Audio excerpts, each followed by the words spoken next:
Welcome to Cowboys, Trailers, and Ranches, everybody. This is Jimbo. Today, I have a special guest, special co-host, Miss Steph Tomko of Steph Tomko Marketing Branding LLC. And today we're gonna light up the branding and marketing side of the Western industry. And this lady blows me away. She is extremely freaking talented. She has helped out our brand, Ranch Texas. She's helped out Cowboys, Trailers, and Ranches, and she's freaking amazing. So that's a hell of an intro. That was a really good one. Let's do that again. And again.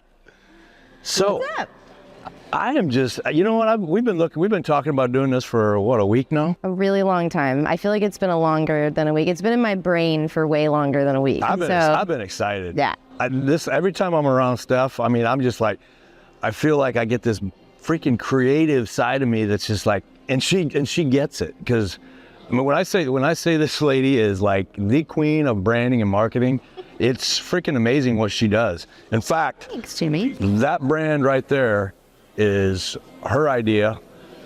Cowboys, Trailers, and Ranches, the brand is her idea, and both of them I couldn't be happier with. Awesome. And it's all because of you. Yay! So we're gonna learn a little bit about Steph today, but we're gonna learn a lot about how she has brought branding and marketing to the Western industry. So before we do that, where are you from? Where'd you grow up? Where are you from? Yada yada. So I grew up in the first state, also known as Delaware, and spent some time in Canada, and then moved to Texas. So spent 6 years in Texas and still in the South in North Carolina. And Texas is where I got introduced to the entire culture of cowboy. Some of my best friends are ranch owners in Salty in Texas, and they own a cattle ranch, and I could try to tell you all the details about it, but I don't know. So they invited us to a cow working party, and all I heard was party. So every May, the first weekend in May, the Dauphin Jackson Cattle Company, with Marilyn and Dauphin Jackson, Dauphin's been on the podcast, they throw a party. And we were invited. This was our first year in Austin, so we head down to Salty, and we get there, and it's a big ranch, and we pull in, and there's the four-wheeler things, right? And they come pick us up. Four-wheeler things, those things. Those are quads. Quads, yes. So they pick me up on a quad, and they drive me down. I'm like, this must be where the party is, right? So we get down to like the lower part of the ranch, and I'm like, this is the party. So we get there, and there's people, and there's an awning, to stand under to stay out of the sun, which was nice. And then there were just a whole bunch of bulls and calves, and I was like, well, where's the party? Like, I don't understand where's the party. So everyone's standing around, and all of a sudden they're like, you're gonna want to stand over that way. And I'm like, I don't know what's happening. So I'm like, okay. So I stand over this way, and then they're like sawing horns off of bulls, and they're squeezing bulls in these metal things. And I'm like, whatever. And I'm like, is this a party? And is this what Texas people do to party? That's a big cow party. Because I don't have a beer yet, and all these scary things are happening around me, and I'm like, So my friend Marilyn is like, you don't know what's going on, dude. I'm like, am I supposed to know what's going on? You didn't get the right memo, did you? And then to top it all off, when the bulls were done with all the things needed to be done with the bulls, they just let them. When do they do the bulls? There's a lot of things going on. They let the bull out, and then it just walks in front of me, like literally right there. And you were prepared for that? And I look at Marilyn like, that's a giant animal. And she's like, it's fine. They're not going to bother you. I'm like, can you guarantee that? Because I didn't sign a waiver. So I don't know what's going to happen. Philly girl just got educated. Yes. But what also happened at that party was I was introduced to Rodeo Austin and the family that now I feel connected to at Rodeo Austin. So their friends and family are the Rodeo Austin people. Dauphin Jackson's the president of Rodeo Austin. He's an incredible human. Marilyn is one of my best friends in the whole world. And that was my first introduction to the rodeo before I started actually going to the rodeo. And they just introduced me to everything about the rodeo culture and the fundraising side of it, which is very close to my heart because I worked in the nonprofit industry for a really long time. And from there, it was just this group of incredible humans that just said, yeah, you're in, like, come on, like, you're part of this now. So, I mean, I'm not a barrel racer or anything like that. Like, I didn't do that. But I love everything about the rodeo. It's such an incredible culture of wonderful people it's way more about what people think rodeo is about. So we're sponsors of Rodeo Austin now. We're there every year to celebrate and to just create fellowship with that group of people. And I'm just literally just in love with it. So yeah, that's awesome. That's my transition from Philly girl to rodeo. You know what's really cool to me? So here's a gal from Philadelphia. I'm sure citified to the hilt, right? For the most part, growing up that way, right? Yeah. That's what I meant. So now you've got introduced to the Western industry, the Western culture, the cowboy culture, and now your mindset has turned. You have so much more respect and now in knowledge now, obviously, right? Yeah. And for what she's doing for the branding and marketing is taking her knowledge and her upbringing and bringing it over to the Western industry, and it's working. it's working. So thank you. Absolutely. So, it's when I met Dauphin because of this lady. So Dauphin Jackson, when we had him on the podcast, it was all about because Steph had introduced me and my wife to Dauphin and Marilyn, and I'm telling you. And I've talked about it before because they've invited me out to work cattle with them. We become really close friends, and it's just everything about what we do is centered around relationships. It's centered around a culture that probably, other than the military, and we've talked about that before, it doesn't get there's not a closer bond. Yeah. With a group, with a culture of people. Yeah. And you feel it, right? I think that you feel the culture when you're immersed in it. There's so many people outside of, rodeo and cowboying and the farm and ranch lifestyle and what that means. Like, it's legitimately like it is who you are. It's not something you do.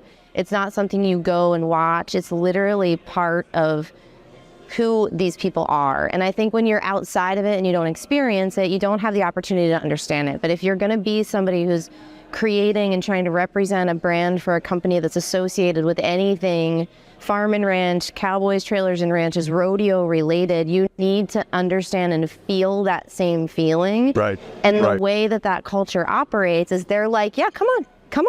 You're good. Come on. Yeah, exactly. We might make fun of you a little bit for being outside of, the South, but that's so true. Though. We're still gonna hug you, and you're in. I mean, I never expected to ever live in Texas, let alone be as in love with, and not just Rodeo Austin, but just like the culture, just the whole culture that surrounds the whole cowboy culture, the whole Western culture. Yeah, the whole Western culture is just something that is kind of difficult to explain, but it's really, really remarkable. And that's from a girl that really, I still ask Dauphin if I can cuddle the cows, and every time it's a hard no. I keep asking, thinking maybe someday he'll let me, but you're talking about a Phillies fan, a Flyers fan, an Eagles fan, who's now a Cowboys fan. No, I meant Cowboys. Okay, yeah, okay. No. Yeah, okay, yes, we need clarity. Cowboys. We need to clarify. Cowboys. I am a fan of Cowboys. I am not a fan of the Cowboys. No, I didn't mean that. I don't know if you just lost viewers, but I'm willing to run that risk. Let's clarify that right now. And I'm a nice Philly fan. I'm not the stereotypical Philly fan.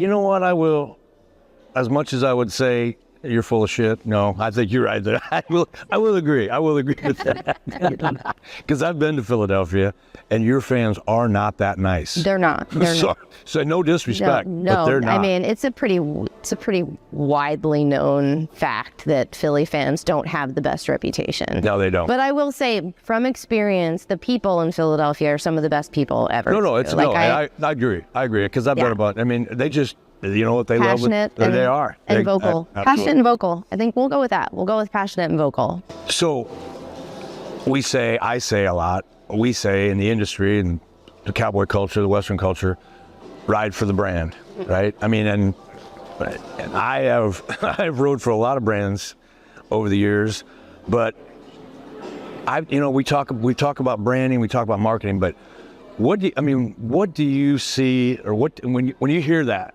ride for the brand, what does someone in your position think of that saying? I think that saying represents commitment, right? A commitment to a level of, I'm not just going to put this brand on my shirt. I'm going to embrace whatever that brand stands for. So if it's your brand, right? If you're walking with your brand on your shirt, that brand represents something. Like when we created the Ranch Texas brand, we talked about your life as and everything that it's had to do with this Western culture, right? And it's been part of it's part of who you are, but it's been part of your entire life, right? The whole time that you have been alive, it has been some aspect of your life has been integrated in the Western culture, right? So when we had that conversation, this brand, we wanted it to really reflect everything that you love about the state of Texas and everything that you love about the culture that you live and the person that you are. And same with Vanessa. And Vanessa was like, I want there to be a sunset. Like I want the Texas sunset is like no other sunset anywhere. That's what I want. So that was like our stepping stone to the visual part of the brand. But then along with that visual part of the brand comes all the feelings and the emotions and the things that you want other people to feel when they see that brand and what you want them to remember. I always tell people, and I think this is a quote from somebody, but your brand is what people say about your business when you're not in the room, right? Like that's I like that. That's what you want people to talk about, Very right? true. So and they do. They do. Yeah. We are at a conference right now with a lot of people, and I cannot explain to you the amount of people that have approached Jimmy for like pictures, touching his shirt, talking about the logo. But it's even set me back because I'm like, holy crap. It's like a celebrity, but it feels really good to be the person that was involved in developing this brand and developing the visual part. You freaking nailed it. That's a really good feeling for me to stand in the background and be like, I had something to do with that. Like it's a really good feeling. I mean, I can't even tell you guys how freaking proud of this brand I am. I mean, like over the top, off the charts proud. And it's a lot has to do with Steph designing this, but you know what? It's like this like Wrangler, right? Wrangler, they've been around forever. Tradition, right? Tradition in the Western industry.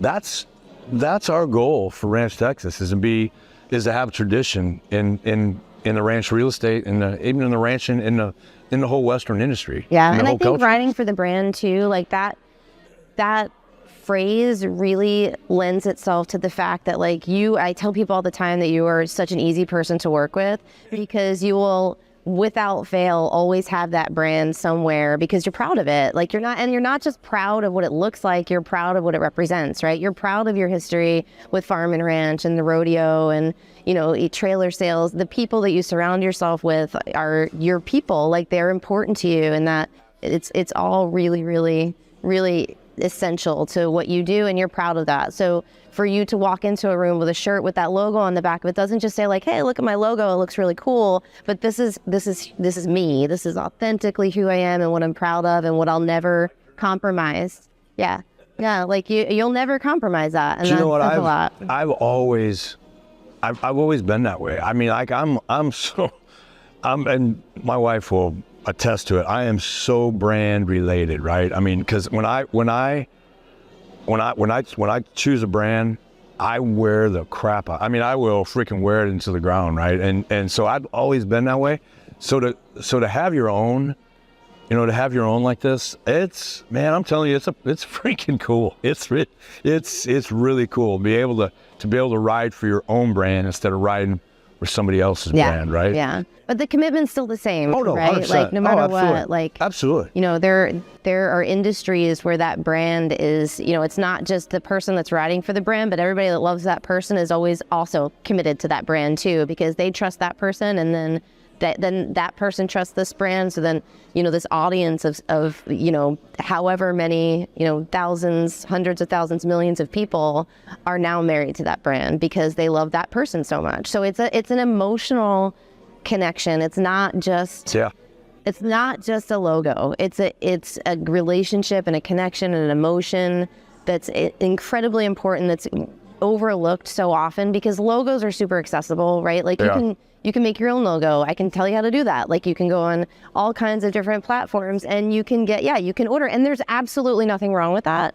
But that's not a brand, that's a logo. So there's a big difference. So that's a good point. I'm glad you brought that up, because I know a lot of people out there right now are probably didn't know the difference of that, right? Yeah, because you're right. Anybody it's a big project. I mean, people balk at branding companies that charge a lot of money, but it's not because they're not just giving you visual branding. They're establishing and creating something that's symbiotic with your emotions and your mission statement and the things that mean the most to you, and they're translating that into visual branding and written branding and all the things that are encompassed in rebranding or creating a brand. So, I mean, I could go on forever, but you know. Yeah, she could, because it's emotional, and that's where I create a connection. Well, that's why you're so good, because you're passionate about what you freaking do, right? I'm passionate about what I do, but I'm also passionate about making sure that everyone gets to see what you're passionate about, right? And that's why I create a relationship with my clients that's more than just like, hey, what do you need? When do you need it by? This is how much it's going to cost, and then I'll deliver it on this date. Like, I don't work like that. Like,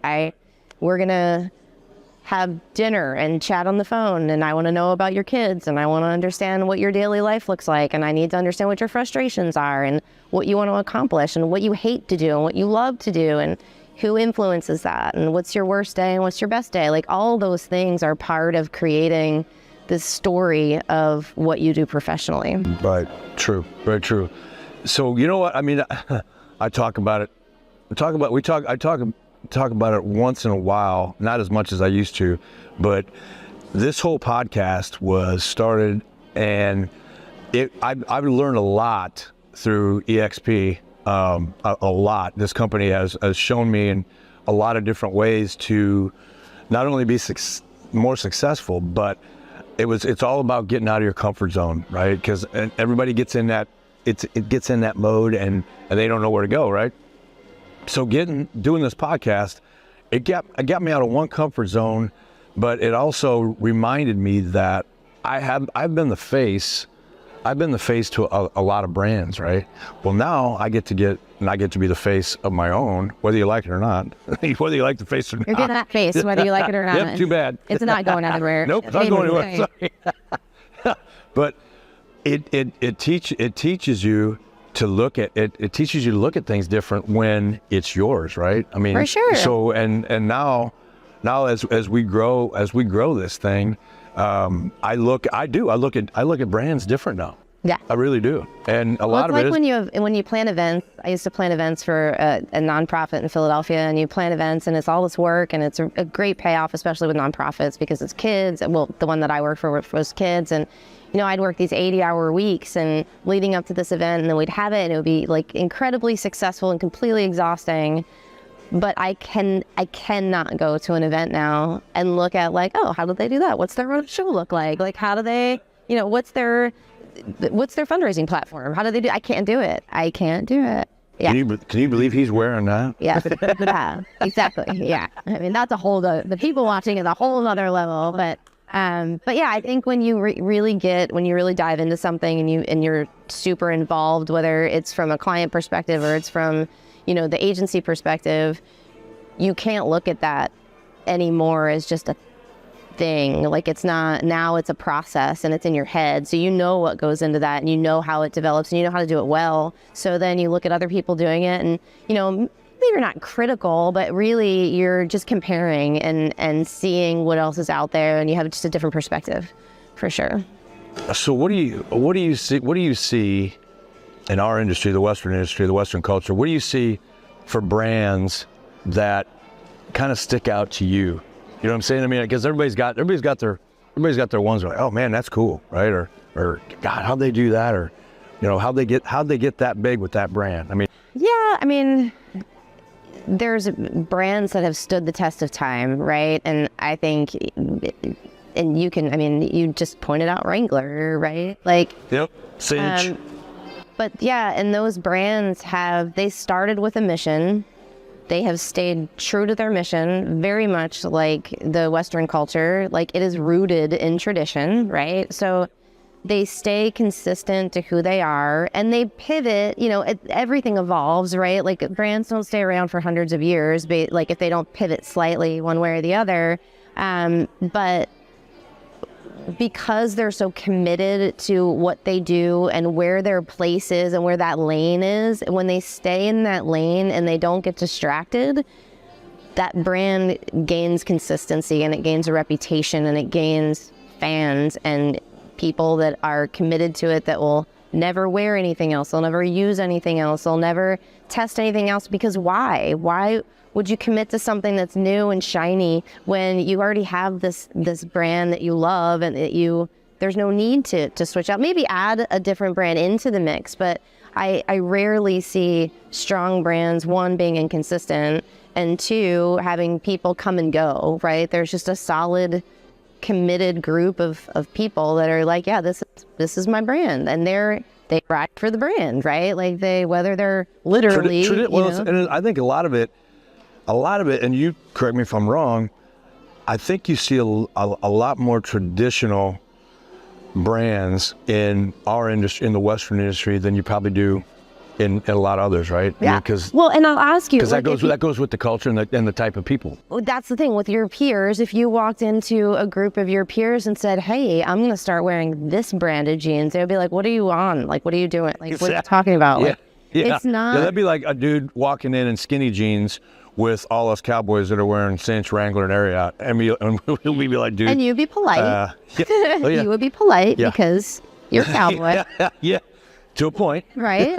To a point. I think that would be like, there's like, again, like, it's like a committed culture of tradition and value and all that kind of stuff. And there's nothing wrong with skinny jeans. I'm a fan. I mean, but. Yeah. Oh, okay. Yeah.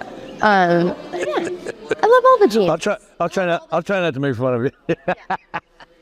But I think that's why, like, Western brands are tried and true, right? Like, just like it's just a part of the culture, and it makes it really fun to be on the branding side with you guys, because I get to continue to have exposure to everything. And I'm having so much fun with this lady, because like I just said, I have been a brand guy, a marketing guy. That's my jam, right?